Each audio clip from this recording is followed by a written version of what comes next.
Magandang araw mga idol. Simpleng sit up lang muna tayo. Ang project na pala natin ngayon ay cover up. Sakit sa ulo na naman to. Bali ang tattoo ng pinsan ko malabo na, kaya gusto niyang patakpan. Tsaka big respect na rin sa dating artist niya na taga barangay lang din namin.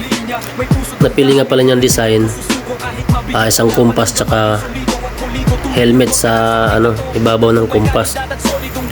Ngayon medyo matagal na bakbakan to kasi cover up tsaka masakit to.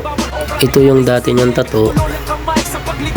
Tapos ang ginawa ko sa design, pinutol ko para lumaki at matakpan yung dati niyang tattoo. Ito yung kabuuan ng stencil namin. Ito naman yung resulta ng first session namin. May pangalawang session pa to mga idol at marami pa kaming idadagdag dito. Pagsubok ay hindi susukuan. Tuloy lang sa laban sa larangan para sa akin. Please like, follow, and share mga idol. Salamat. Kasabay sa disenyong pinag-aralan mga